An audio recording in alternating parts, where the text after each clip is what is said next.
contesta Miriam. Ok, bueno, Listo, ya estamos, arrancamos. ok.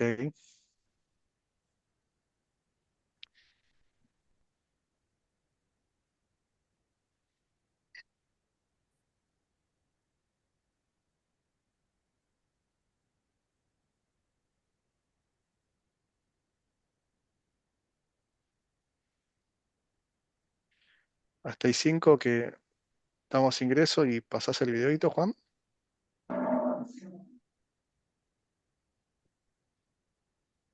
Ok.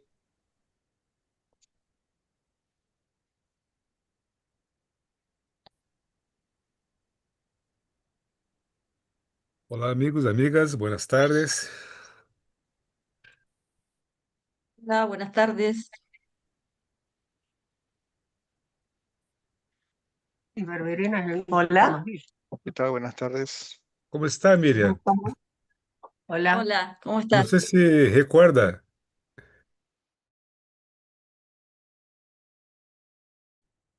En breve, luego de presentar la ponente y la ponencia, vamos a circular la palabra. Juan, ¿puedes pasar el video?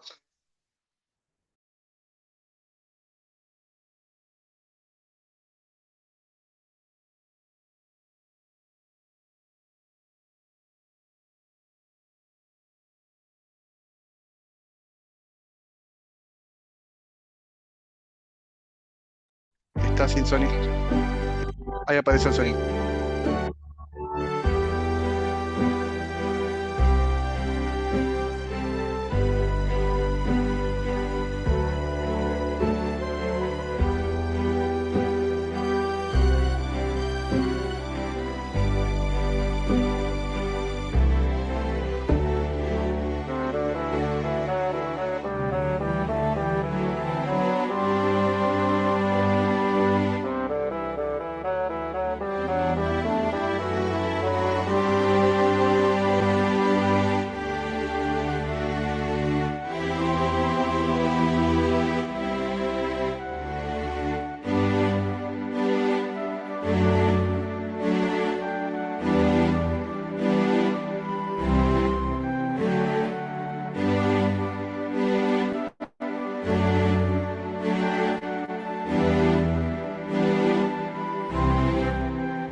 Hola, ¿qué tal?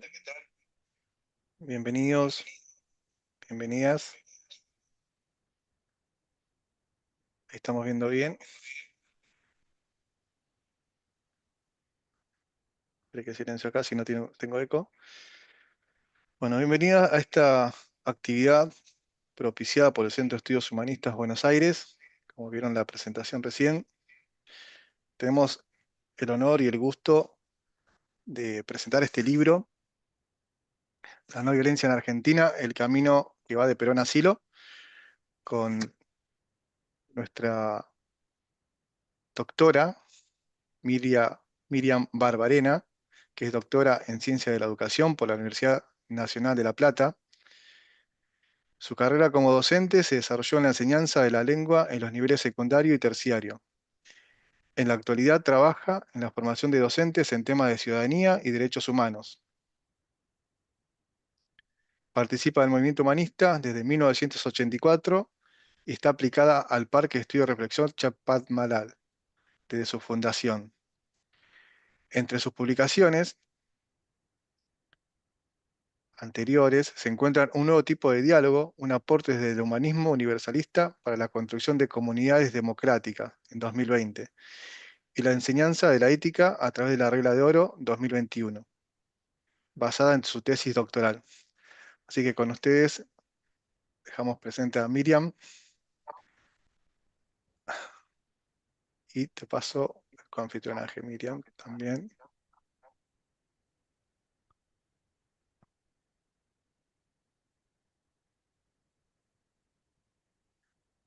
Ahí está.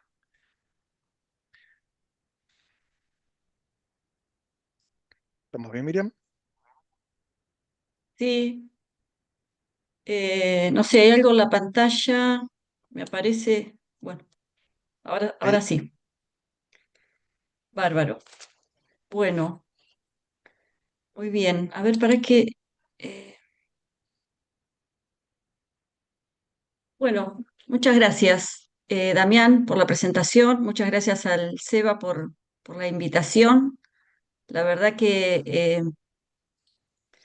después que terminé de escribir el libro el año pasado, en el 2024, me quedé así como con muchas ganas de seguir conversando sobre estos temas, porque bueno, se me abrió como todo un panorama, todo un camino eh, del cual yo había sido bastante ignorante en mis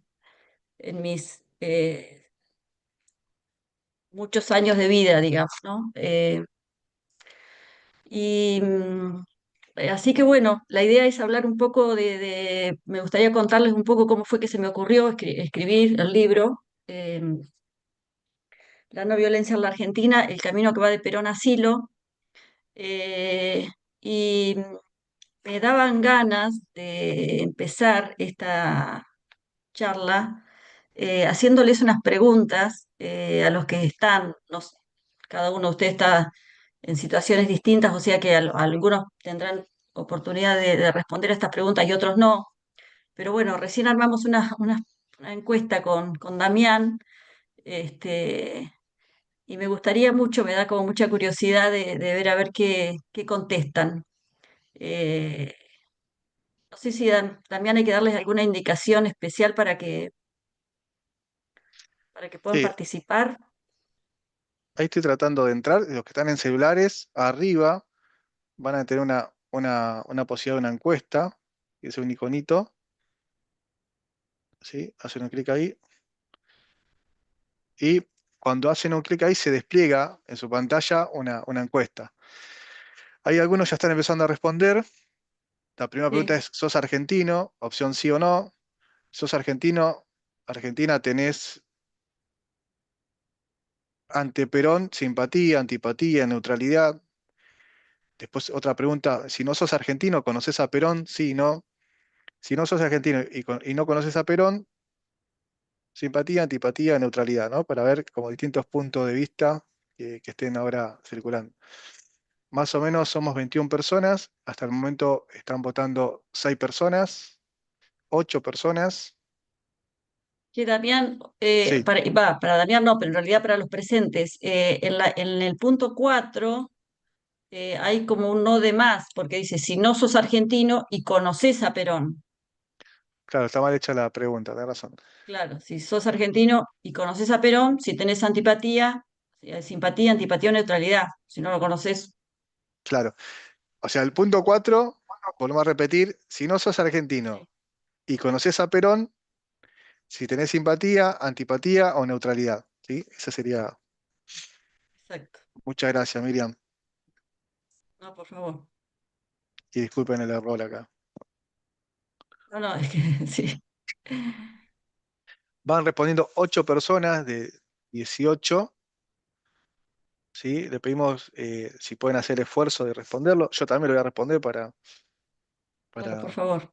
que sea un voto más. Sí, sí.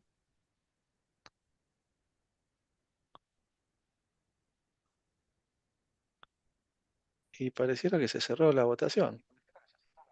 Eh, ah, yo te envié la votación, Damián, y me faltó que tengo simpatía, porque como soy española y viví en la Argentina, lo conozco.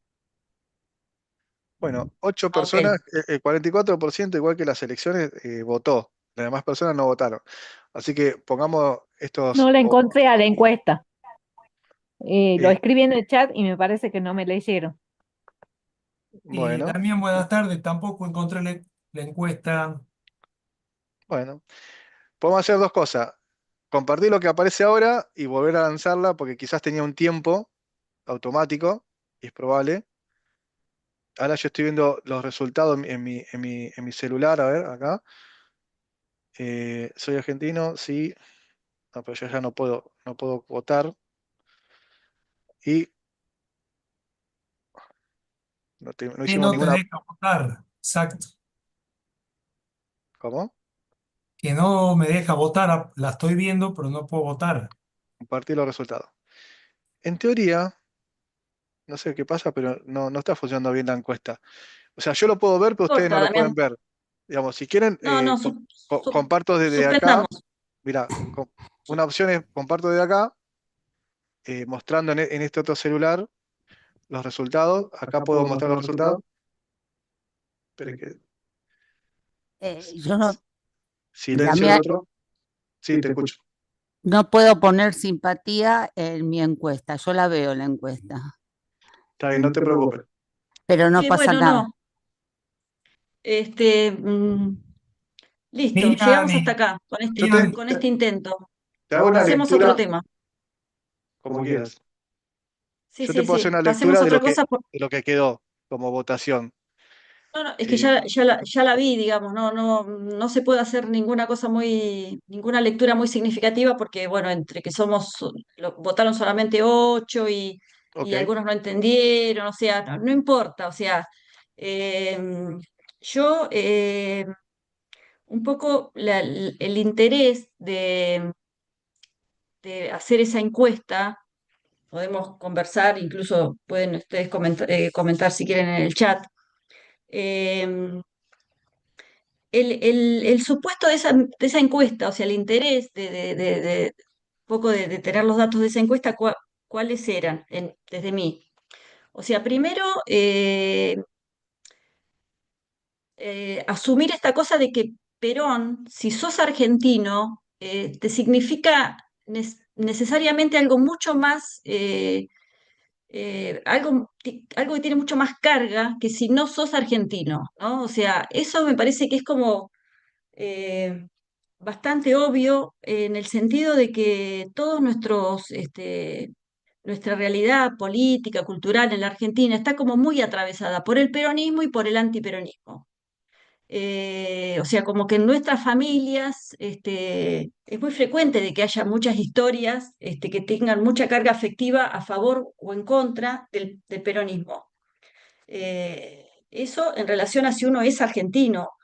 Yo sospecho de que si uno no es argentino, eh, a lo mejor Perón debe ser una figura conocida. Supongo que debe ser una figura conocida fuera de la Argentina. Eh, y supongo que la gente que lo conoce y no es argentina, igualmente alguna simpatía o alguna antipatía debe tener. No creo que tenga esa grieta que existe en la Argentina. Eh, y esto a mí me interesaba,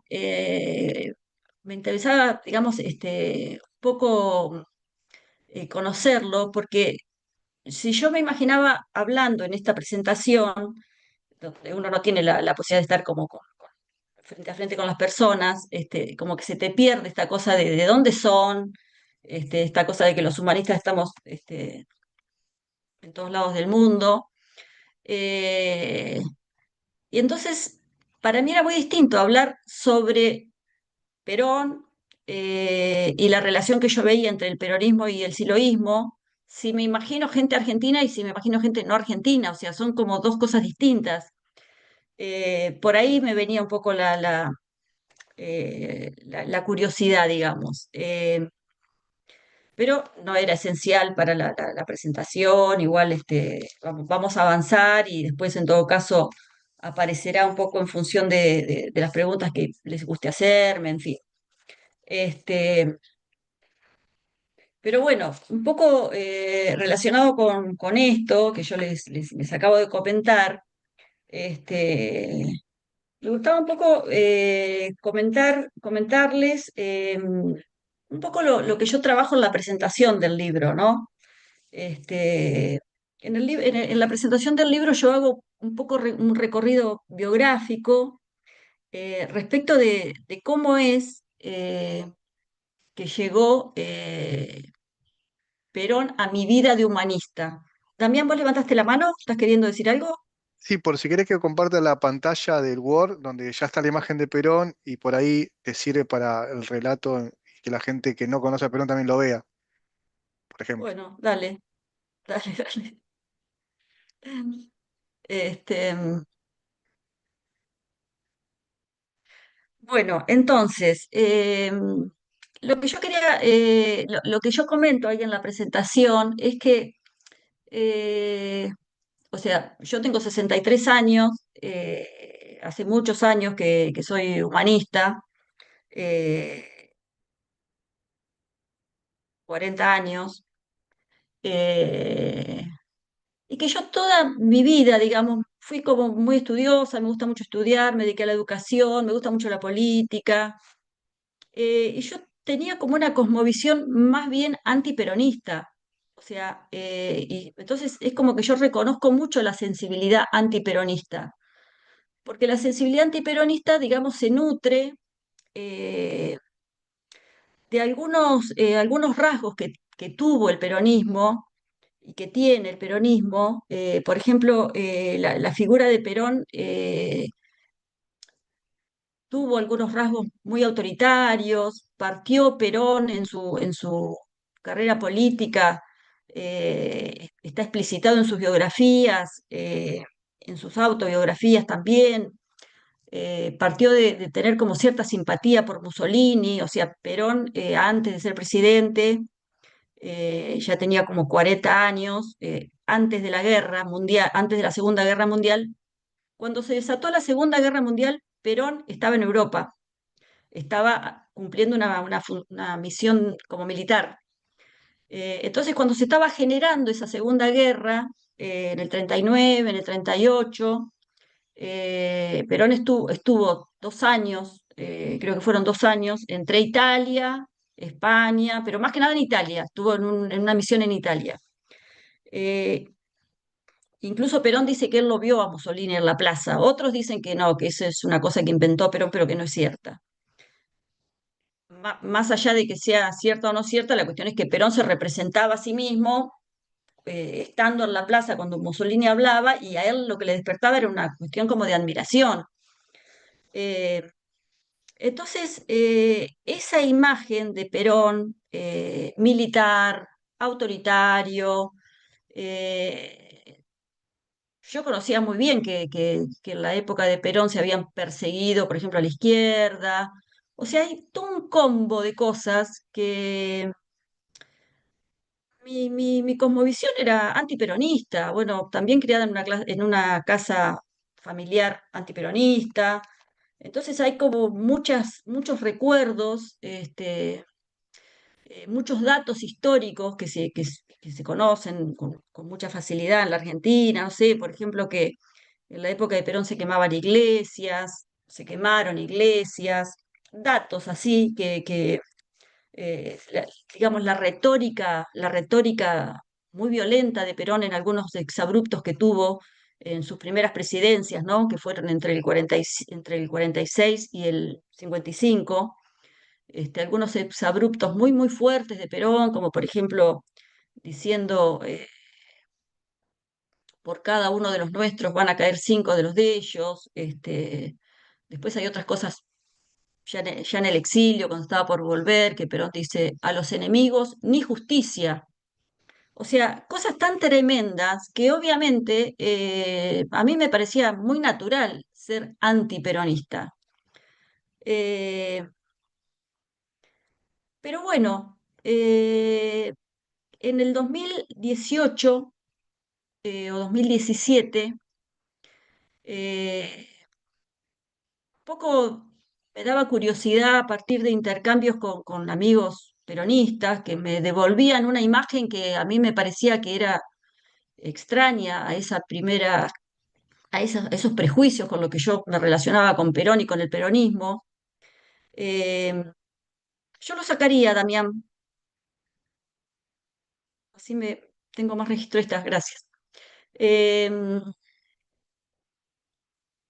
Amigos peronistas me hablaban, me daban una versión del peronismo, también toda la época que acá fue el kirchnerismo, eh, empecé a tener como, digamos, mi visión antiperonista empezó a tener un poco, se empezó a resquebrajar un poco y me empezó a dar como curiosidad de profundizar un poco en ese fenómeno.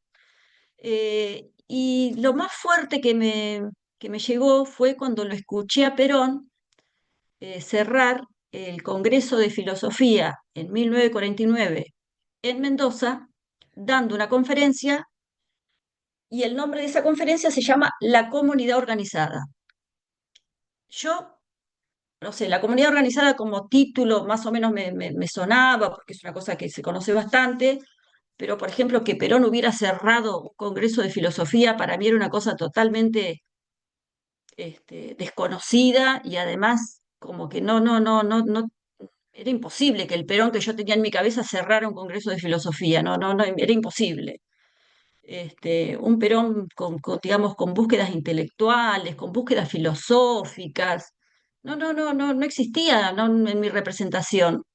Entonces, cuando lo escuché a Perón decir esa conferencia, que si la buscan en YouTube la encuentran, está la voz de Perón, eh, empecé como como que me dio mucha curiosidad de avanzar, de avanzar, de avanzar sobre ese personaje histórico y empecé a jugar con esta idea de que de Silo como hijo de Perón, que yo la comentaba entre humanistas y a algunos humanistas les generaba mucho rechazo, este, porque justamente participaban mucho de esta misma cosmovisión de la que yo venía, digamos, ¿no? Así que fueron muchos años de yo leer y leer y leer y seguir leyendo y seguir profundizando y seguir estudiando, porque una vez que uno empieza a tener, si vos sos ignorante del peronismo, como es mi caso, y empezás a tener curiosidad por este fenómeno, te empezás a enterar que toda la bibliografía que hay sobre Perón es infinita, o sea, y año a año se publican muchos libros sobre Perón.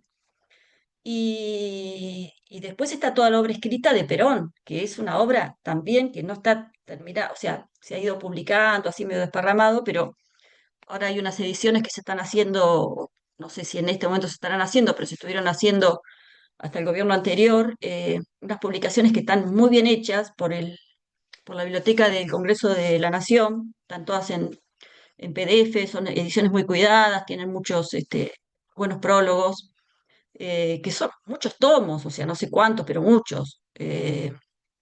Entonces, yo no lo he terminado de leer a Perón. He leído La Comunidad Organizada, he leído muchas cartas, he leído Conducción Política, o sea, hay algunas obras muy centrales del peronismo, porque muchas de las cosas escritas son recopilaciones de discursos, Perón escribía mucho, pero no fueron tantas las cosas que él se sentó así meditadamente a escribir y después a editar, o sea, como que las cosas de él circularon de una manera así medio under, ¿no? Este, la cuestión es que una vez que yo me interioricé de ese campo, empecé a encontrar desde esa intuición mía de la comunidad organizada, de esa conferencia de Perón, que es una conferencia que desde el punto de vista conceptual es muy compleja. O sea, habla mucho, hace mucha referencia a muchos filósofos, hace como todo un recorrido respecto de las ideas políticas, tomando, digamos, desde la democracia griega, este, y va haciendo como un recorrido, digamos, de la evolución histórica de la filosofía política, todo para terminar presentando su propio proyecto político, del cual él dice, esto que yo propongo en el país lo estamos llevando adelante, porque él cierra ese Congreso de Filosofía en 1949 y él había sido elegido presidente de la Argentina en 1946, o sea que él tenía 3 años de presidente. Entonces él dice, todo esto que yo estoy diciendo en la Argentina se encuentra en realización. Eh, y ahí entonces él propone esta cosa de la comunidad organizada, donde lo que él dice es que hay una frase como muy linda, ¿no? Ningún hombre se realiza en una comunidad que no se realiza. Eh, habla, dice cosas así como bastante interesantes con relación al sentido de la vida, hace referencias a cuestiones del existencialismo, por eso yo en el libro juego un poco, porque menciona la náusea, no lo menciona Sartre, pero menciona la náusea. Este, en esa época, 1949, había terminado la Segunda Guerra, la figura de Heidegger era una figura muy, muy potente, estaban Sartre, Heidegger, o sea, eran contemporáneos y estaban en plena producción, o sea, la náusea había sido producida un par de años antes. Heidegger incluso fue invitado a ese Congreso de Filosofía, porque ese Congreso de Filosofía fue un congreso que tuvo dimensión internacional, que Perón lo estipuló mucho, porque Perón, digamos, buscó ese marco para dar su discurso filosófico. Eh, y a Heidegger lo invitaron. Heidegger aceptó venir porque el organizador de este Congreso de Filosofía, que se llama Carlos Astrada, un filósofo argentino, que había estudiado en Alemania con Heidegger, con Husserl, o sea, una persona muy, muy formada. Él era un poco la cabeza del Congreso de Filosofía, entonces estaba ese contacto y a Heidegger lo habían invitado y Heidegger había aceptado, pero Heidegger en ese momento todavía estaba con problemas, digamos, por los juicios, y lo que dicen la gente que estudió estos temas es que a Heidegger lo dejaban salir, pero tenían que asumir como una cosa muy humillante y entonces Heidegger no quiso y no participó. Pero todo esto para decir que el tema de la producción, del existencialismo, el sentido de la vida, desde la perspectiva existencial, estaba como muy presente y Perón la toma. Entonces Perón habla mucho de que es el proyecto que a uno lo lanza al futuro, lo que a uno le permite encontrar el sentido.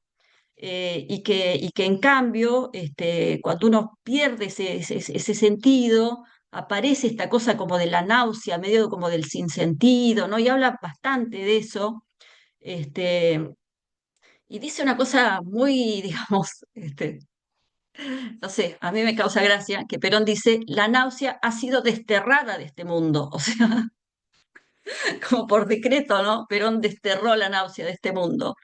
Pero vieron que la novela La náusea de Sartre es una novela cuyo protagonista, no me acuerdo bien el nombre, este, es como es un francés que está lleno como de problemas existenciales y no le encuentra la vuelta y es como muy,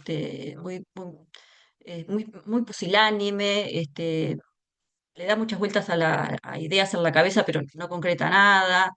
Entonces es como, a mí me gusta jugar con esta idea de que Perón sería como la contracara de ese personaje, ¿no? Porque justamente era una persona que que tenía como ideas muy claras, mucha claridad de cómo construir el camino, de cómo construir el poder que uno necesita para llevar adelante ese proyecto y para materializarlo. Entonces, en ese sentido, me gusta decir que realmente Perón es como la contracara de ese personaje de la novela La náusea, ¿no? Y que además Perón, en esto que yo acabo de sintetizar, me parece que sintetiza muy bien la vida de Perón, ¿no? Porque como que Perón fue construyendo, yo en el libro empiezo el libro reconstruyendo un poco la vida de Perón, y se ve mucho cómo es muy fácil hacer una construcción de la vida de Perón como pasito a pasito, pasito a pasito, el tipo se fue armando para llegar a ese momento en el que él da ese discurso o digamos en el momento en que él asume el poder de ser presidente elegido por el voto popular en la Argentina con todo el poder y con toda una construcción detrás muy sólida. Este, por eso me gustó mucho hacer como un recorrido muy minucioso de la biografía de Perón, que es muy curiosa. Eh, a ver si puedo, voy a ver si lo puedo compartir yo, también para Ok, que me resulte más fácil de manejarme. dale. ¿Ahí lo están viendo? Sí, sí se ve. Si querés también lo puedes subir hasta 160 más o menos el porcentaje y por ahí se ve un poco más. Se ve bien igual, ¿eh? Se ve Entonces, bien. ve que yo en la introducción del libro cuento todo esto que acabo de decir respecto de dónde yo vengo y de dónde se me ocurrió escribir esto. Este, y después, como yo tomo como un hito fundamental en mi argumentación, esa conferencia de la que estoy hablando, yo digo, ¿quién era Perón? De abril del 49, porque el 9 de abril de 1949 es cuando da la conferencia. ¿Quién era Perón? Y hago este recorrido biográfico, metiéndome, digamos, con su infancia, muchos datos muy interesantes de la vida de Perón, que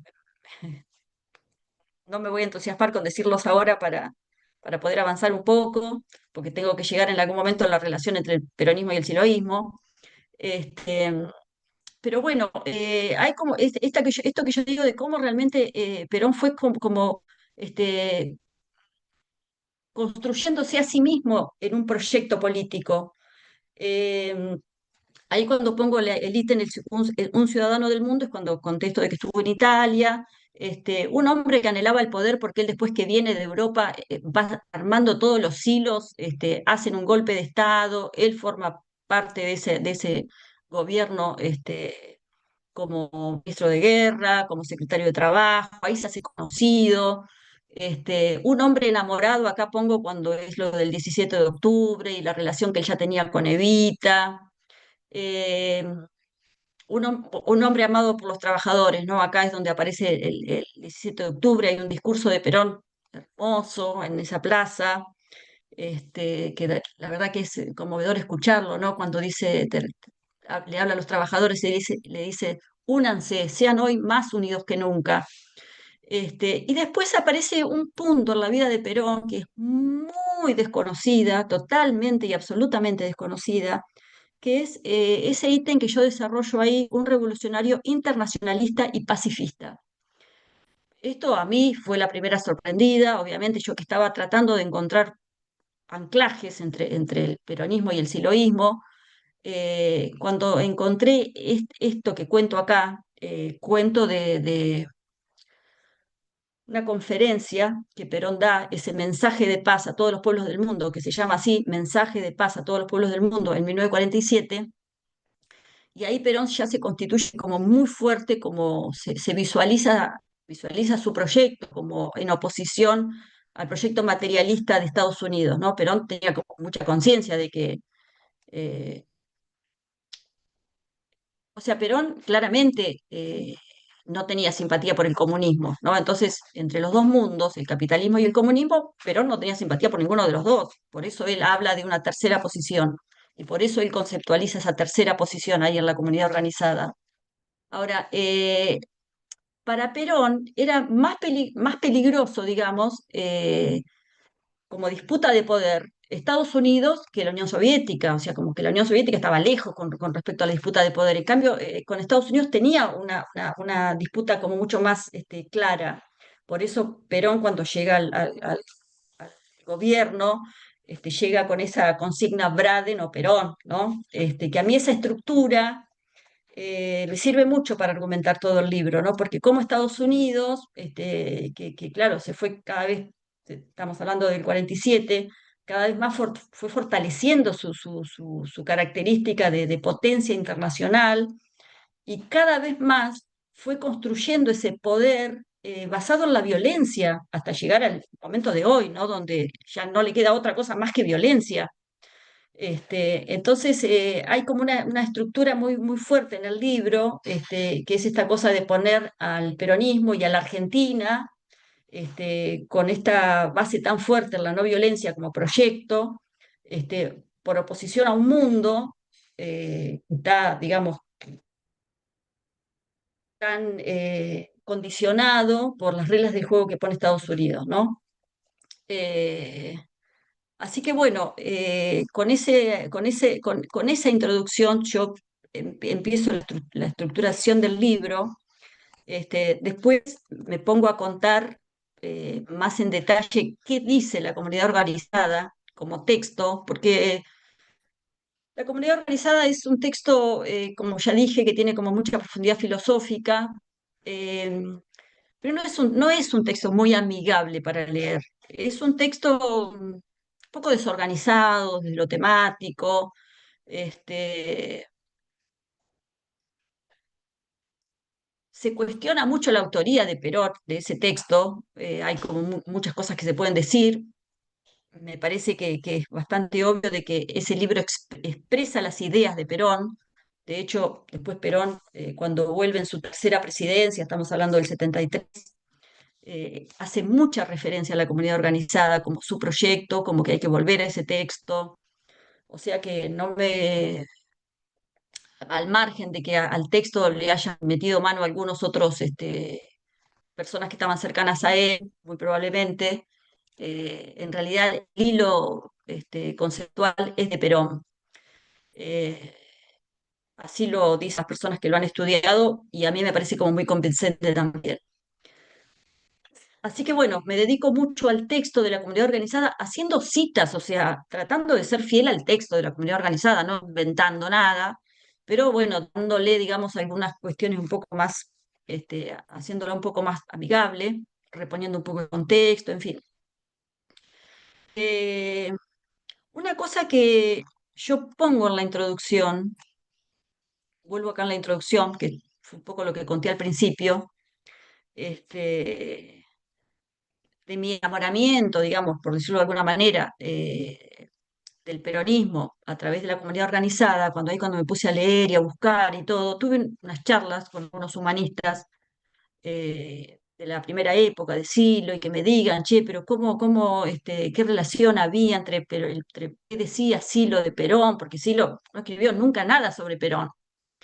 Eh, todo Silo.net, en todas las horas completas de Silo, nunca aparece la palabra Perón, digamos. Entonces, si yo quería encontrar esta relación tan fuerte entre el peronismo y el siloísmo, algún otro indicio debería tener. Este, pero sí apareció en una nota de crónica creo que es del 69 o del 70, a ver, está citada en el libro, pero bueno, por ahí, por ese momento. A ver si lo puedo decir acá.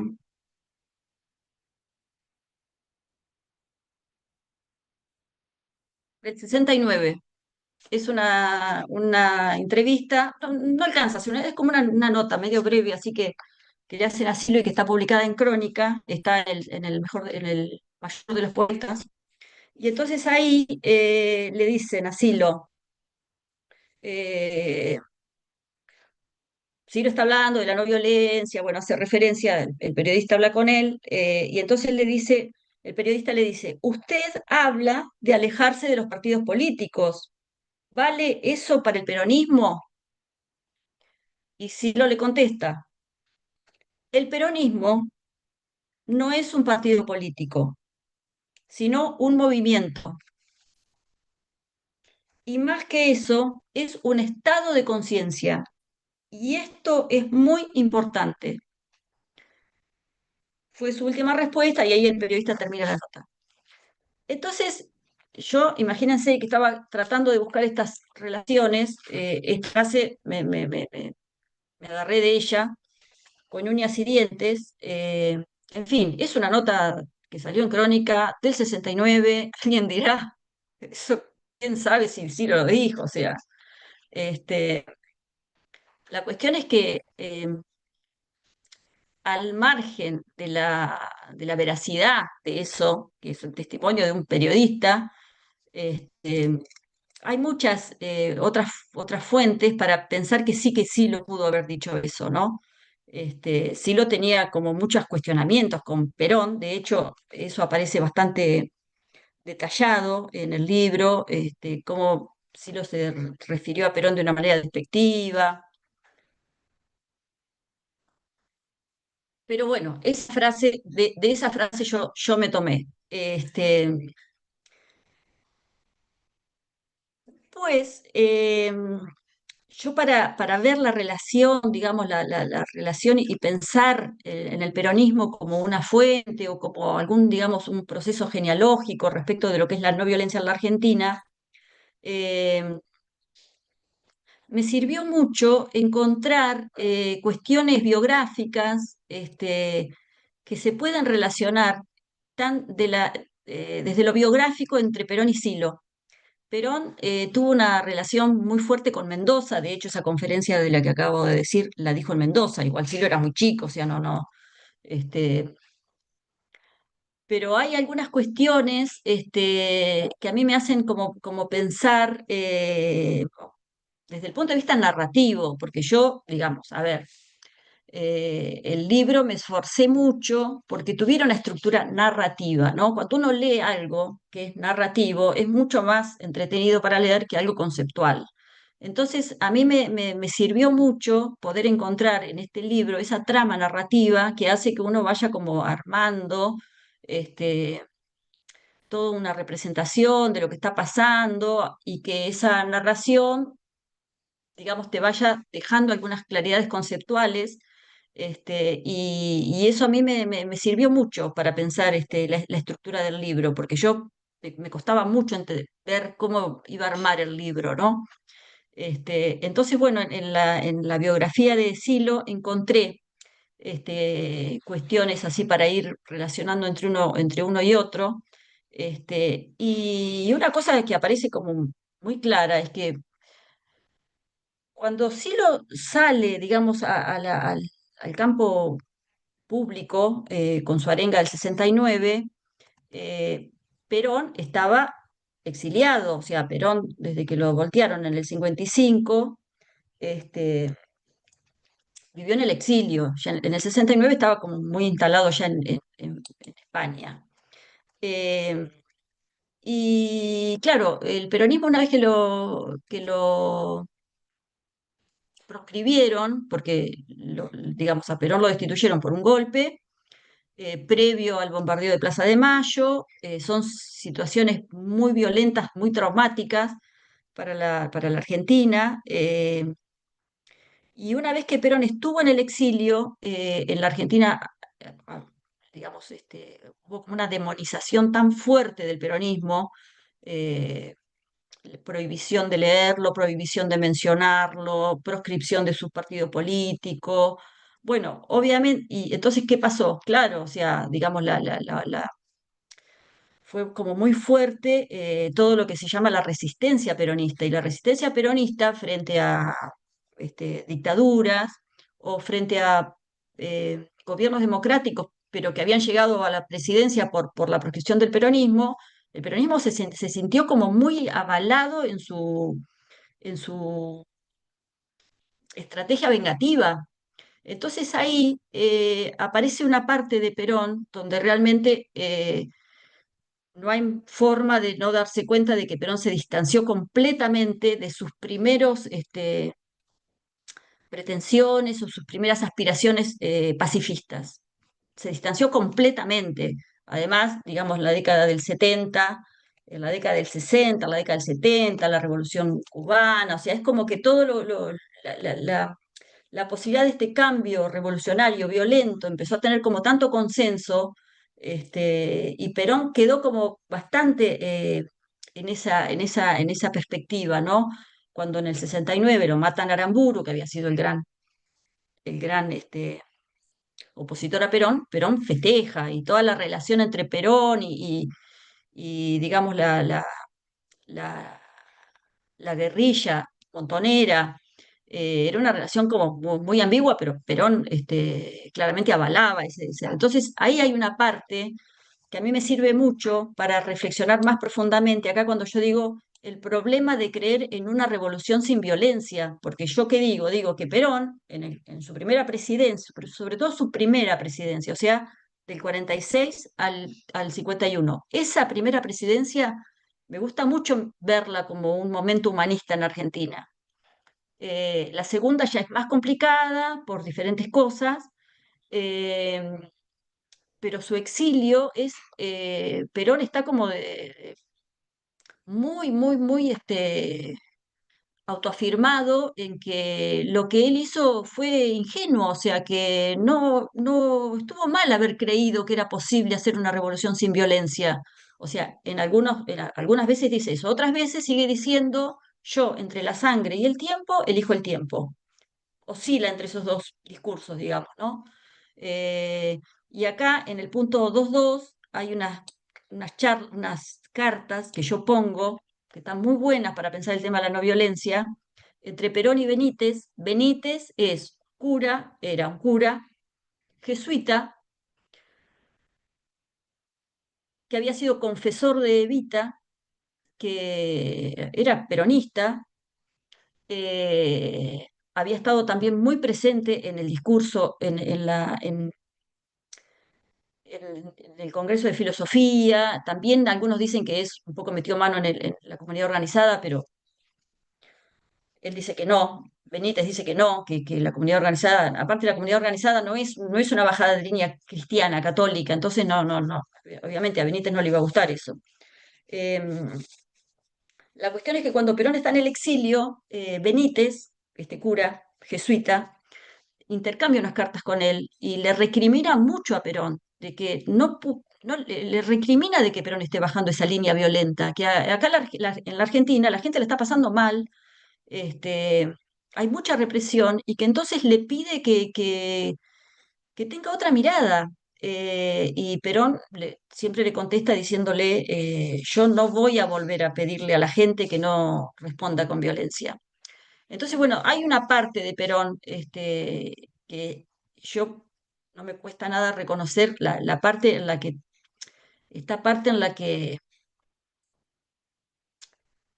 es, esas situaciones en las que es tan difícil no recurrir a la venganza, ¿no? O sea, realmente cuánto crecimiento interno hay que tener para que cuando uno es objeto de injusticias, de recriminaciones injustas, de tratos violentos, no, ser capaz de no responder con violencia. Bueno, esa parte Perón en ese momento no lo pudo hacer. Eh, entonces, de alguna manera, lo que yo digo es que, claro, Silo, entre que él había pasado, digamos, su secundaria en la época más autoritaria de Perón, entre que después Perón en su exilio tenía esa retórica tan violenta, entre que avalaba decididamente la violencia, Silo, que quería proponer una transformación social, no podía nunca tener como referencia al Perón de ese momento. O sea, claramente había muchas cuestiones de que estaban como distanciadas de lo que Silo estaba queriendo hacer. Por eso a mí me sirve ver de que el peronismo tuvo algunas cuestiones, como por ejemplo tan fuertemente el tema de la justicia social, tan fuertemente el tema de la igualdad entre los seres humanos, la búsqueda, ¿no? de cuestiones más democráticas, la, la- el planteo tan fuerte de las clases más postergadas, darles los mismos derechos, eh, justamente esta cosa de que al peronismo se lo considera como una característica de la Argentina, en el sentido de que digamos, las clases trabajadoras miran con igualdad, o sea, se sienten con la misma dignidad que las clases de la aristocracia o las clases altas, ¿no? Y eso muchas personas que estudian estas sociedades se lo atribuyen al peronismo. Eh, Aparecen como muchos testimonios, eso yo lo trabajo bastante, ¿no? Entonces, yo veo como que esa concepción para Silo fue un paisaje de formación, ¿no? Que a partir de ahí se puede avanzar, pero ese paisaje, esa base estaba. Eh, bueno, después conceptualizo un poco más acerca del Estado no violento, hago un poco una referencia, y ahí lo trabajo a Paul Ricoeur, no me quiero detener en eso ahora para no hacerla tan larga. Eh, Después pongo ejemplos de personas no violentas en la historia y específicamente personas no violentas en la Argentina. Acá pongo algunas anécdotas que a mí me gustan mucho, ¿no? Por ejemplo, Barenboim, judío que armó esa orquesta que participan israelíes y palestinos, creo que todavía vive. Las Madres de Plaza de Mayo, con ese gesto de decir, ¿dónde están? eh, Pérez Esquivel, ¿a quién más pongo ahí? Bueno, otros ejemplos de por ahí al Papa Francisco. eh, bueno, y después en el punto 6,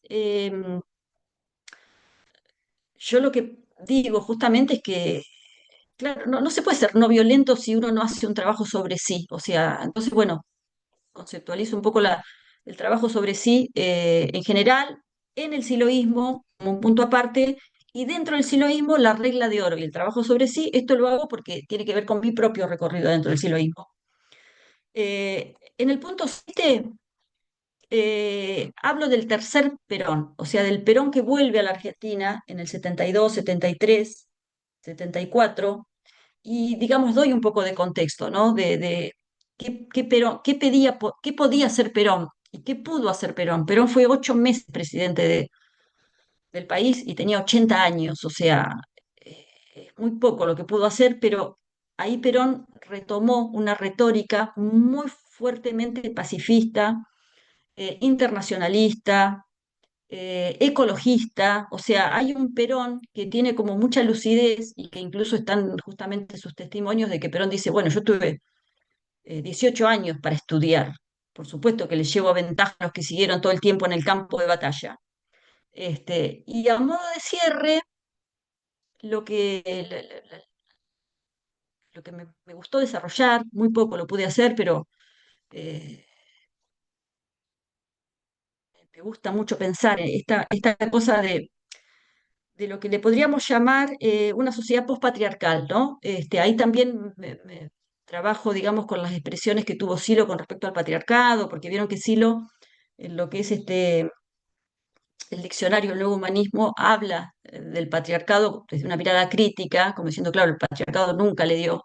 Si estamos pensando en una sociedad patriarcal, estamos diciendo de que las mujeres y los varones no tienen los mismos derechos, o sea que es una manera el patriarcado es una etapa precivilizatoria. eh, y trabajo mucho con planteo que hace una feminista argentina, Rita Segato, donde ella justamente lanza esta manera tan sintética y tan afín a nosotros, a nosotros los humanistas, de pensar. Ella dice, hay dos proyectos hoy hay como dos proyectos lanzados, el proyecto de las cosas, el proyecto de los vínculos. Y que entonces justamente el feminismo se puede hacer cargo del proyecto de los vínculos, porque bueno, es justamente esta sensibilidad femenina la que le da como un lugar especial a las relaciones, y en cambio, bueno, el proyecto de las cosas están asociado a la efectividad, a la productividad, bueno, tantas cosas que podemos decir. Y esa parte a mí me hubiera gustado desarrollarla más, la verdad, pero en el 2024 me había propuesto terminarlo al libro y, y me di cuenta de que si yo quería profundizar más sobre eso, no lo iba a entregar en el 2024 y ahí retomo, también a modo de cierre, retomo esta oposición argentina no violenta o proyecto de una Argentina no violenta eh, versus lo que fue la materialización del proyecto imperial de Estados Unidos, ¿no? Y ahí trabajo con un libro que escribió Paul Auster, un novelista muy conocido en Estados Unidos, que se murió hace poquito, y Paul Auster escribe un libro que se llama Un país bañado en sangre. Es muy breve, está acompañado por fotos y todo, Un país bañado en sangre, donde él, desde su ser estadounidense, muestra descarnadamente el tema de la violencia en Estados Unidos, ¿no? Eh, la relación con las armas que tienen las personas. Entonces, me gusta mucho retomar esa propuesta de Perón, ¿no?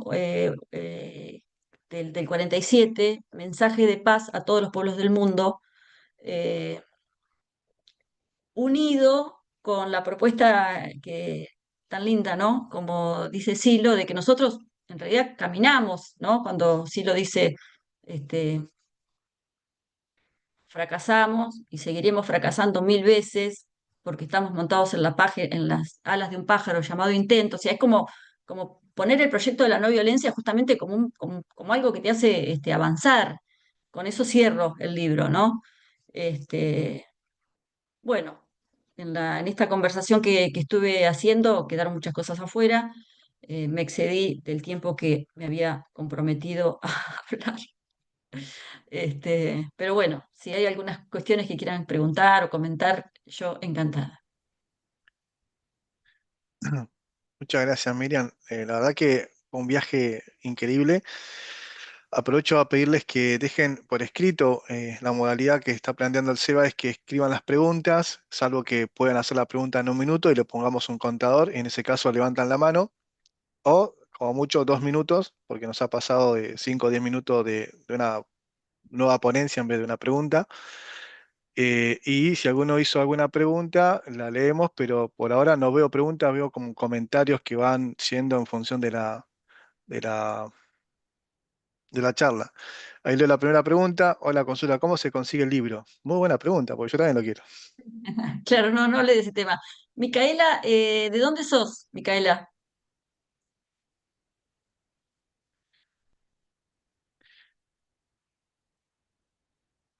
Ah, de La Pampa. Bueno, acá en la Argentina, yo entiendo que la manera más fácil de encontrarlo es a partir de la editorial. En la editorial, ya mismo lo estoy, Está bien. Mientras, si voy a querés, poner, mientras, si querés, le damos la pero si ponen palabra un la no minuto. violencia en la Argentina y Mago Mundi, la editorial. La no violencia en la Argentina, ellos tienen envío, así, como parecido a comprar por Mercado Libre, digamos. Mercado Libre.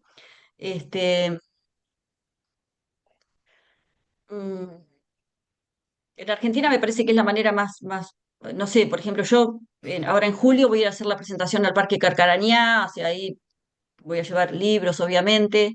Este, también se pueden conectar conmigo, que yo tengo libros, pero bueno, yo vivo en Villa Gesell, o sea que, por ejemplo, mandar a La Pampa es todo un engorro, el costo de mandarlo es importante. O sea, en Buenos Aires por ahí es más fácil porque tengo forma de. Yo viajo bastante a Buenos Aires, por ahí si fueran alguien que lo quiere conseguir en Buenos Aires, a lo mejor lo pueden conseguir a través mío o a través de gente que es cercana a mí, pero en el resto me parece que lo más lógico es Y después está subido, en digital está subido a Amazon. En Amazon también se puede conseguir.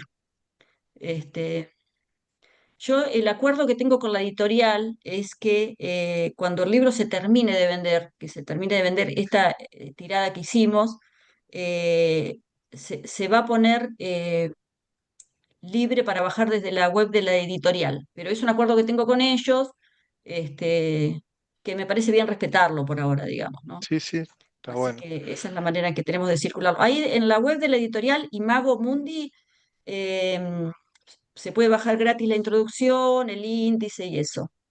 Bueno, y en La Plata, Inés, vos debes ser de La Plata, tengo muy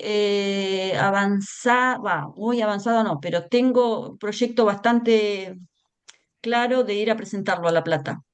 Eh, para La Plata, nada, es parecido. En La Plata me resulta mucho más fácil de hacerlo llegar a La Plata, pero a través, digamos, de contactos, no sé, porque yo viajo bastante, porque mi hermana viaja bastante, o sea, Inés, si te conectás conmigo, a lo mejor podemos, o sea, yo digo, te conectás conmigo, ¿Querés que dejemos tu teléfono acá? sí, no, sí, mi teléfono, también uso mucho Instagram, uso Facebook, Bueno, ahí ponemos tu teléfono en el chat. pero Eh, sí. Edu Freire quería tomar la palabra. Te vamos a poner el contador acá arriba. Tenés un minuto, Edu. Gracias. Primero, gracias por la presentación, Miriam. No sé si recuerda, hicimos el centro de trabajo juntos en 90 Sí, y pocos en Brasil. sí, Sí, en sí, Botucatu. hermoso. Bueno, Tremendo centro de trabajo. sí, sí, de una semana, los antiguos. Bueno, para no gastar mucho tiempo, mi pregunta no es completa porque yo no tuve la oportunidad de leer el libro y tampoco conozco bien la Perón, pero lo poco que conozco de la historia, del estudio y de su habla ahora, me pareceu muito parecido com um outro presidente de Brasil, da mesma época, de 1930 a 1945, que chama-se Vargas, Getúlio Vargas, não? Que Fueron teve um amigos. período, sim, sim, um período de ditadura muito violenta, incluso que mandou o tipo Olga Bernardo para Hitler, para o campo de concentração, pero também é conhecido como o padre de los pobres acá em Brasil, porque em uma parte de sua gerência ha tenido muita coisa interessante, né? Voto e tudo mais. Pero minha pergunta é essa, para ser, o que os peronistas, se tu tiver contato com eles e elas, pensam sobre a relação de Perón e Silo? Ou se não há uma encuesta sobre o que pensam os peronistas sobre isto? Graças. Yo esa pregunta, imagínate que la puedo contestar simplemente sobre la base de los intercambios que yo he tenido, ¿viste? O sea, yo estoy muy en contacto con los peronistas acá en Villa Gesell.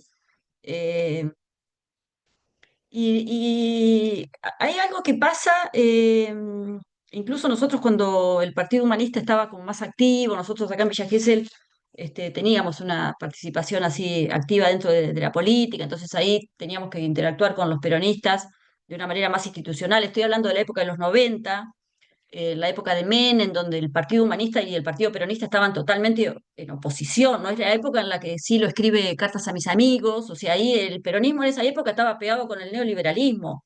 Entonces, para nosotros, o sea, hablar mal de Perón, no de Perón, porque en ese momento los peronistas ni lo nombraban a Perón.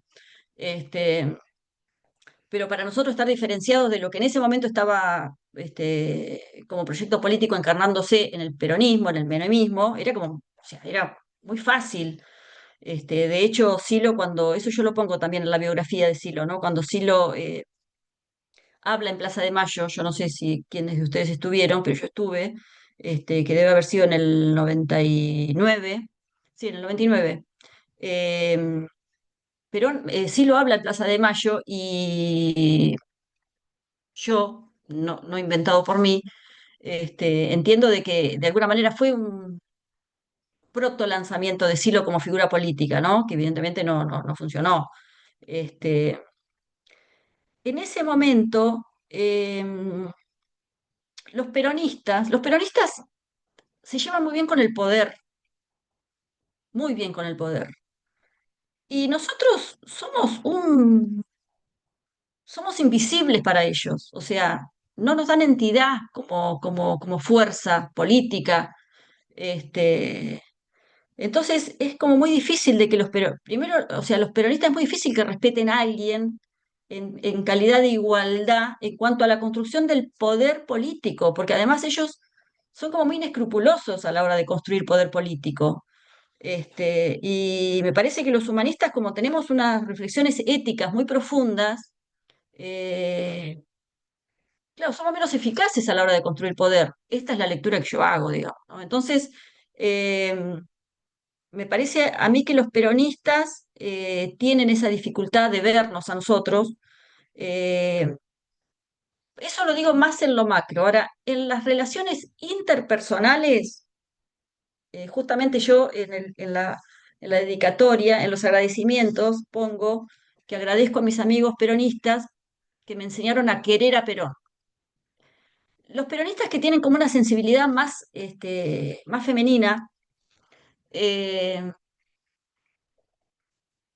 valoran un montón la perspectiva del humanismo, digamos, esta búsqueda de la coherencia, la humanización de la tierra para ellos es como proyecto político, o sea, un peronista que tenga más o menos claridad ideológica, humanizar la tierra para ellos, o sea, te lo firman, o sea, es el mismo proyecto. Este, y me parece a mí que esto a mí me ha pasado mucho. Los peronistas, me ha pasado acá de participar en ámbitos, no sé, en el gremio, en compañeros que tienen una casa peronista, como que les viene muy bien complementarse con nosotros desde esta perspectiva del trabajo interno, ¿no? Entonces, hacer talleres con relación al tema de los conflictos.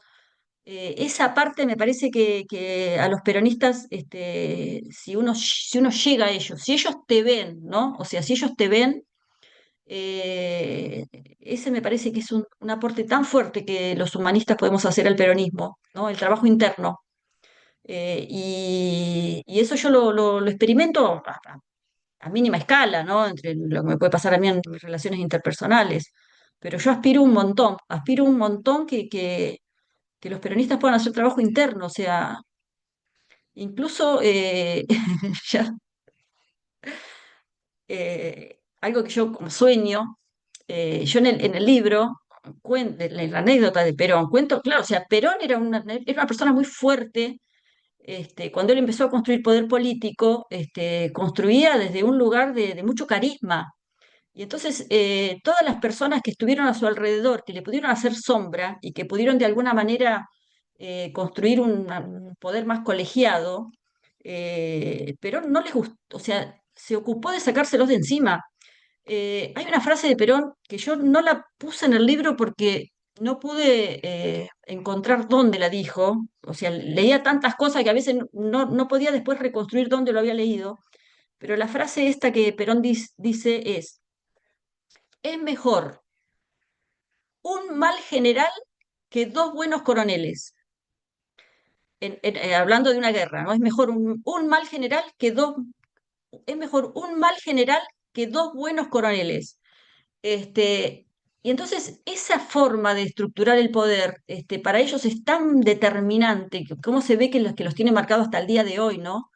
Que tienen como esa incapacidad de reconocerse en relación de paridad y desde la relación de paridad, este, avanzar. Entonces, ¿cómo me gustaría que los peronistas tengan la posibilidad de hacer trabajo interno y desde ahí construir poder? Bueno, imagínense qué pretensión lo mío, ¿no? Pero bueno, va por ahí, mis sueños van por ahí. Damián. Qué lindo. Voy a ponerme el contador para ser justo en lo posible. No, que me pasó compartiendo, pues yo estoy en muchos espacios de la economía social, de mi militancia, que yo tengo mucha militancia social, mucha militancia barrial, y participé de partido, no partidariamente, pero sí de trabajar en el Estado, en diferentes espacios. Adhiero a lo que decís, 1000%. Ellos tienen un gran problema porque la comunidad organizada la piensan organizadas para ellos. No que se organicen para resolver las necesidades de todas y todas y que hagan que el que está en el poder político sea obediente a la comunidad. Hay un gran problema, yo participé mucho en reuniones de economía social en Ateneo, digamos, y con Cristina, digamos, con todos los compañeros, y cuando habla de la comunidad organizada no la representan igual que la representamos nosotros. Piensa que la gente se organizan y ellos dirigen. Ellos quieren dirigir a la masa, no es que quieren no es como el Ejército Zapatista de Liberación Nacional, que ellos ejercen un poder donde el colectivo determina lo que ellos tienen que hacer. Y ellos trabajan por y para el colectivo, ¿se entiende, no? Es muy complejo esto porque tiene que ver con esta asimetría y esta forma de pensar el poder en la jerarquía y en la estructura y no en los seres humanos como centro y gravitación, ¿no? Me parece a mí. Me pasé, perdón.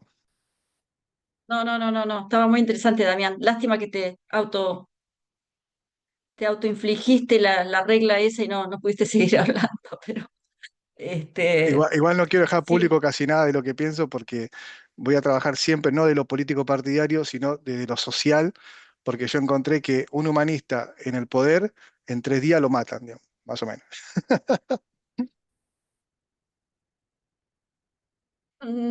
Hay tantas cosas, porque bueno, en fin, no, no, realmente a mí me parece que hay algo, o sea, a mí me gusta el trabajo intelectual, ¿no? Me gusta escribir libros, me gusta pensar, y el trabajo intelectual es, o sea, yo me reconozco como con muy buenas ideas y mucho gusto por el trabajo intelectual, pero el trabajo intelectual es muy tramposo, o sea, porque el trabajo intelectual te permite creer de que las cosas son fáciles de hacer. De hecho, en ese intercambio de cartas que tienen Benítez y Perón, Benítez le recrimina cosas y Perón le dice, yo lo que quisiera que usted sepa es que es muy difícil hacer las cosas. Fíjense, le dice que se suponía que a nosotros nos sacaron del gobierno porque hacíamos mal las cosas y fíjense lo que están haciendo ahora. O sea, el gobierno de Perón de 1946 hasta el 55, o sea, el gobierno de Perón a nivel eficacia, a nivel capacidad de dar respuestas, capacidad de generar eh, construcciones, gasoductos, industria, o sea, fue una cosa que no tiene nada que ver con todo lo que después se hizo en la Argentina, o sea, este, las estadísticas de ese momento son como muy sorprendentes. Y aún así, a Perón en ese momento le decían, bueno, no, porque usted no sabe hacer las cosas, no puede hacer las cosas. Claro, siempre se pueden hacer mejor las cosas, es obvio.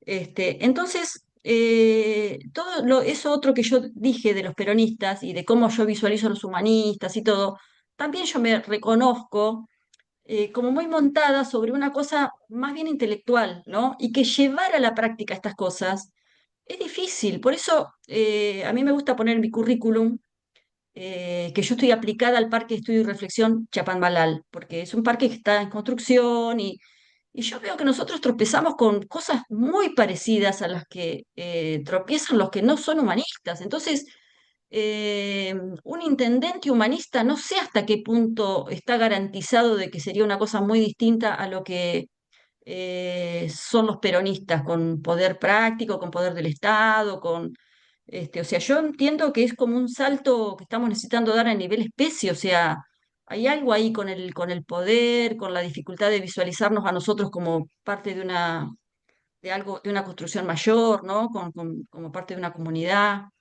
Este, hay tantas cosas para decir, o sea, a mí me sale decir las cosas con énfasis, pero no me gusta verme tan enfática afirmando cosas que para llevarlas a la práctica son bastante complicadas. Sí, tal cual. Ahí Gustavo Segura había pedido la palabra y después Víctor Piccinini también pidió la palabra levantando la mano. Gustavo, ¿tenés un minuto? Hola, buenas tardes a todos y todas, un placer. Gracias, Damián. Compartimos la economía social, la verdad que te sigo mucho, bueno, en inteligencia artificial y esa temática. Espectacular el libro, Miriam, y te preguntaba ahí en el chat, ¿dónde lo podemos comprar acá en Salta? Y de paso, en todo lo que vos leíste, porque hay una anécdota que siempre se cuenta. Yo soy movilidad social ascendente, así que desnuda mi afiliación política, peronista de pura cepa. Le debo todo a la universidad pública, ahora justamente corrigiendo parciales, terminando el cuatrimestre. Estuve esta mañana en la Universidad Nacional tomando, así que bueno, es mi vida, digamos, la universidad y es lo que soy. Pude también estudiar abogacía gracias a ser contador y poder trabajar y poder pagarme la Universidad Católica privada, que no podía. Así que gracias, Miriam, y preguntarte una anécdota en todo esto que leíste. Perón dice que no venía a Salta porque acá habitaba el diablo, por Rustiano, Patrón Costa y el Ingenio y esa hierba. ¿Es verdad esa anécdota? Gracias. Y no te olvides dónde puedo comprar el libro. No, de Salta te digo lo mismo que dije antes, o sea, me parece que la forma más clara es apelar a la editorial y ahí puse el link. No tengo idea de esa anécdota. Sí que hay una anécdota muy conocida de Patrón Costas que dijo que nunca le iba a perdonar a Perón, que ahora el peón lo miraba a la cara. Pero esto que vos decís nunca lo escuché, es la primera vez que lo escucho. Gracias. Víctor Piccinini. Hola Miriam, gracias por toda la presentación. Y comento que hago esta pregunta sin haber leído el libro, así que eh, posiblemente después de leer el libro esta pregunta no tendría sentido. Pero bueno, la inquietud que tengo, Miriam, es eh, ya en el título del libro. Hacía tiempo que lo había leído, digamos, el título, no el libro. Sí. Pareciera ser como, y es lo que me dificulta, es el interés de la pregunta, como que hubiera un paralelismo entre la trayectoria, se siente, digamos, o interpreto, intuyo un paralelismo entre la trayectoria de Perón y de Siglo, como si cuando uno pone la frase de un libro es tan significativo como el contenido. Yo todavía no leí el contenido. Así que, pero cuando decís uno imagina el camino, un camino está en un mismo plano, digamos. Y lo que me dificulta es cómo poner en un mismo plano, en un mismo camino, a un político, por supuesto, un ideólogo, con toda lo que vos comentabas de lo poco que se conoce de Perón, digamos, o lo que poco que conocemos, con una persona que, digamos, inabarcable desde el punto de vista espiritual, psicológico, filosófico, existencial como Silo, ¿no? Entonces, ahí es la parte que me dificulta comprender esto del camino, de un mismo camino que une dos personas, digamos. Sí lo entendería como analogías, similitudes, interpretaciones de las políticas de Perón o aplicaciones, pero cómo me gustaría saber vos, como autora, si esto que imagino, de que el camino vos lo estás poniendo como en un mismo nivel o es simplemente una metáfora. Gracias, Víctor. Gracias por la profundidad de tu reflexión y desde ya te digo que todo lo que vos decís resuena en mí. O sea, claramente no hay ninguna ingenuidad en ese título. Eh, si tengo que pensar lo metafórico o lo alegórico del término camino en ese libro, lo pienso mucho, viste, en la frase esa de Silo, los padres y los padres de tus padres se continúan en ti. Entonces, en ese sentido, yo veo una continuidad entre Perón y Silo. Eh, Pienso mucho en esta cosa del contexto en el que nació lo biográfico en Perón. Perón nació 40 y pico de años antes que Silo, nació en el 93. 1893, fue militar, o sea, la formación, todo que él tuvo, este, pero aún así, con esos condicionamientos biográficos, me parece que se puede mostrar muy bien de cómo Perón, ese primer proyecto que lanzó Perón fue claramente un proyecto no violento. De hecho, cuando Perón lo hacen renunciar, que después termina en el 17 de octubre, pero que lo hicieron renunciar, habrá sido el 12 de octubre, una cosa así. Perón ya tenía mucha construcción poderosa, lo hacen renunciar como secretario de Trabajo y ahí él dice, bueno, sí, está bien, yo me voy, pero déjenme hablarle a la gente. Hace un discurso muy potente también y ahí Perón dice esa frase tan linda que les dice, o sea, desconcéntrense tranquilos. Y les dice, no se vence con violencia, se vence con inteligencia y organización. Y Perón, todo el tiempo, esa primera parte en Perón está como muy fuertemente basada en esto, ¿no? De que la gente se tiene que organizar por inteligencia, por darse cuenta de cómo son las cosas. Y ese discurso que yo te digo, mensaje de paz a todos los pueblos del mundo, es un mensaje tan potente y aparte ahí se ve realmente el proyecto de Perón universalizador, porque nosotros a Perón lo tenemos mucho como nacionalista, pero Perón, o sea, era nacionalista porque le gustaba, o sea, amaba mucho su país, pero no era para nada no tenía, o sea, tenía esa concepción internacionalista de hacer la transformación social, la revolución que él hizo, la pensó en términos latinoamericanos claramente, o sea, el trabajo de Perón fue todo el tiempo hacer esta unión entre la Argentina, Brasil, Chile, o sea, en distintos momentos tuvo como diferentes, pero él visualizaba la Argentina, lo visualizaba, ese proyecto que él tenía lo visualizaba latinoamericano, lo visualizaba hispanoamericano, unía también a España y a Italia en su cabeza, digamos, ¿no? Después, obviamente, o sea, es como que ese proyecto que él tuvo se fue como limitando, porque bueno, Perón no pudo construir ese poder que él ambicionaba. De hecho, hay un libro muy interesante de Lori Sanata, que es un tipo que estudia mucho el peronismo, es un italiano que vive y es antiperonista, y él habla de los ensueños imperiales de Perón. O sea, vos lees ese libro escrito por un antiperonista y te enamorás de Perón, o sea, porque el proyecto que tenía Perón lanzado, internacionalista y pacifista. Entonces, yo estoy súper convencida y me parece que que con el libro logro materializarlo, a lo mejor me equivoco, eh, que se ve que Perón fue como un punto de partida muy interesante para pensar la no violencia en nuestro país.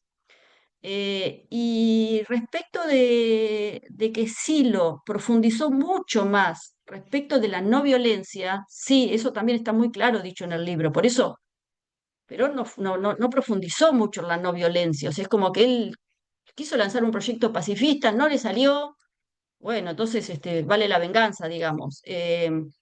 Después se dio cuenta, cuando vuelve en el 73, Perón vuelve a tener esa retórica pacifista, en el sentido de decir, eh, tenemos el poder político, nos tenemos que organizar sin violencia, sin matarnos entre nosotros.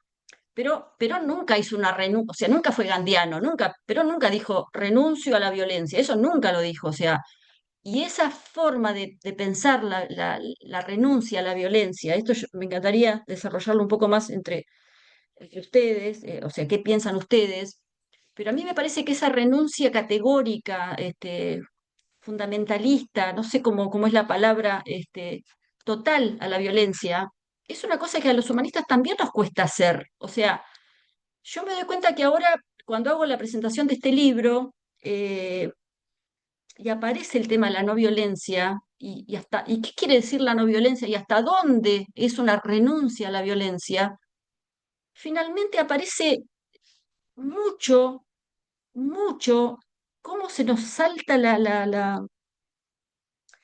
cómo los humanistas también tenemos como ese recurso a la violencia en el sentido de decir, bueno, pero cuando la verdad está de nuestro lado, bueno, pero cuando la injusticia somos víctimas, o sea, hay como esa cosa de que la renuncia a la violencia, yo creo que entre los humanistas tampoco está tan afianzada.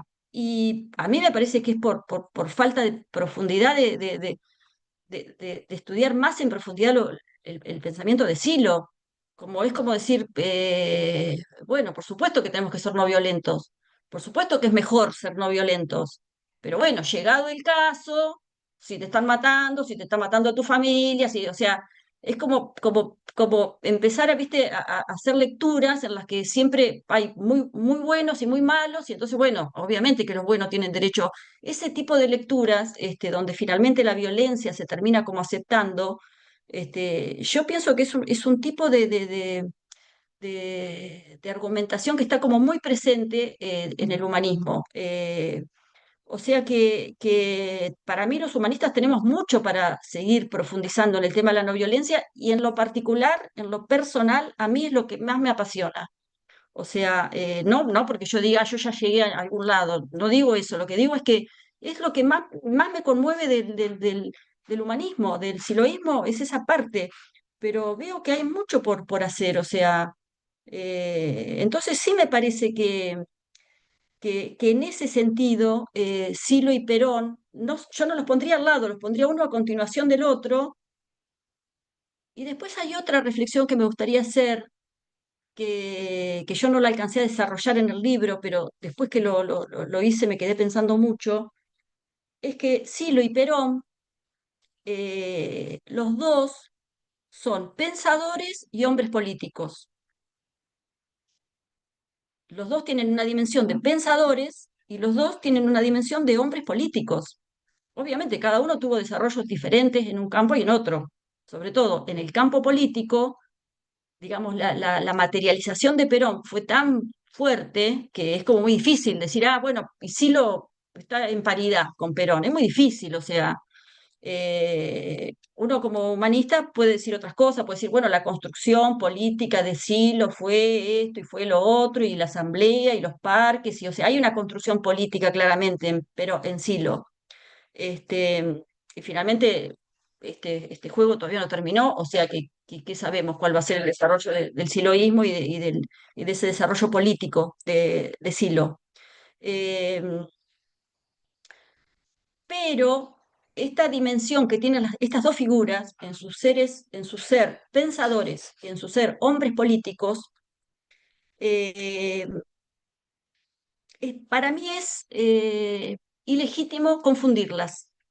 Incluso hay una parte que yo me sirve cuando trabajo el tema de la no violencia, que lo cito a Foucault ahí, eh, porque Foucault dice una cosa así, no podemos, o sea, Foucault básicamente era un pensador, pero también era un activista.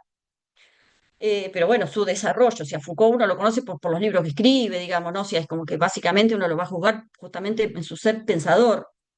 Eh, pero ya les digo, era un activista, era claramente activista en causas políticas, también en tema de la homosexualidad. Entonces, eh, hace una reflexión muy linda, Foucault, que dice una cosa así como, no podemos juzgar los pensamientos como por los logros políticos, pero tampoco podemos usar él dice una cosa así como, a la política hay que usarla como campo de expansión del pensamiento. Entonces hay como una relación entre el pensamiento y la materialización política. Claro, hay una relación dialéctica, pero no es lo mismo tener buenas ideas que poder llevarlas a cabo, que poder materializarlas. Y entonces en ese campo, me parece que humildemente Perón tiene mucho para decir, o un peronista tiene mucho para decir, pero ¿ustedes qué hicieron? Tiene mucho para decirnos a los humanistas, ¿no? Hoy, Argentina, 2020-25, que es hasta difícil que los argentinos conozcan a la figura de Silo. Entonces, en ese sentido, yo no me cuesta nada decir, ah, acá hay una relación de paridad, no hay solamente una cosa de que Ciro la tuvo mucho más clara que Perón. En algún desarrollo, Perón hizo cosas muy interesantes que a mí me parece que Ciro no alcanzó a hacer. Eh, Así que bueno, esas un poco, todas las reflexiones esas me salen, Víctor. Sé que todo esto da para mucho más. Vuelvo a decir que me sale todo con mucho más énfasis del que yo sé que las cosas tienen. Pero bueno, va por ahí el tema de por qué a mí me gustó ponerle el camino que va de Perón a Silo, y ya dice ese chiste de que mi primer título era Silo, el hijo de Perón. Cosa que por suerte después se me ocurrió este otro que me parece mejor. Qué bueno, Miriam. Yo estoy admirado, Miriam, y te agradezco un montón, en nombre personal primero y después en nombre del SEBA. También el coraje de este tipo de producido, que para mí es una herramienta hermosa que me va a acercar a muchos peronistas y creo que me sumo a tu propósito de que tenemos que llevar las herramientas dentro del peronismo, porque lo necesita nuestra gente, y le van a dar el poder al peronismo de nuevo, y ojalá cuando vuelva un peronismo sea un peronismo mejorado, mucho más humanizado, porque no voy a negar, yo soy humanista kirchnerista, aunque le molesta a algunos, pero porque es lo que me tocó vivir, y lo que yo identifico como identidad y los ámbitos te consolidan, ¿no? Voy a leer algunas cosas que pusieron. Hola, ¿pudo entrevistar a la pareja de Silo sobre el negro si tuvo conflicto personal con Perón? Si tuvo contacto personal con Perón. O sea, pregunta Patricia Nieva si alguna vez entrevistó o alguien entrevistó a la pareja de Silo sobre si tuvo ¿Puedo contacto personal contestar? con Perón. Sí, claro. ¿Puedo? Déjame que te leo la otra, Vos- así ya, Sí. ya, ya cerramos porque estamos y 34. Y también el libro La violencia, el derecho de las bestias y las estrofas de justicialismo para un mundo de amor y paz.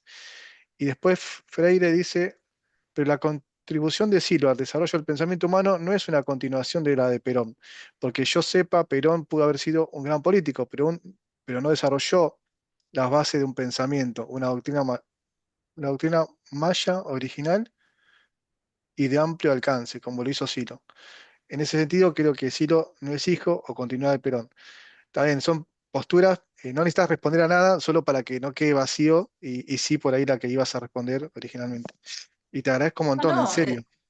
Sí, la de Edu Freire está muy fácil de responder porque yo vengo de ahí. O sea, hay que leer La Comunidad Organizada y la cantidad de cosas que escribió Perón para darse cuenta de la densidad teórica y conceptual de Perón. Eh, y con respecto a, ¿cuál era la que dije que no, con respecto al tema de, ¿cuál es? ¿Cómo dice lo de la pareja? sí, lo dice. Hola, ¿puedo Bueno, entrevistar a la pareja de Silo sobre si el negro tuvo contacto personal con Perón o no? Acá yo traté, como les dije, de encontrar elementos así. Me entrevisté con un par de personas y con respecto a la María Luisa, la mujer de Silo, yo le escribí y le dije que yo tenía conocimiento de que Silo alguna vez le había querido, no, que alguna vez, que había querido, no, que le había escrito cartas a Perón, porque Perón cuando vivía en Puerta de Hierro y estaba exiliado recibía un montón de cartas y entonces a mí me dijeron, no voy a decir fuentes para no comprometer a nadie, de que Silo le escribió un par de cartas y que esas cartas se les habían llegado a través de un intermediario y a través de María Luisa.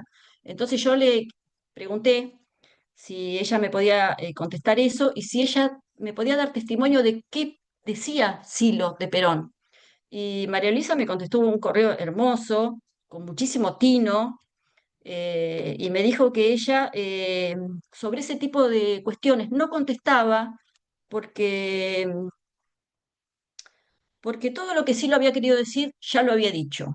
Y que, o sea, yo me imagino de que si yo fuera amiga de María Luisa y tomaría mate con ella, me contaría más de lo que me contestó en ese correo.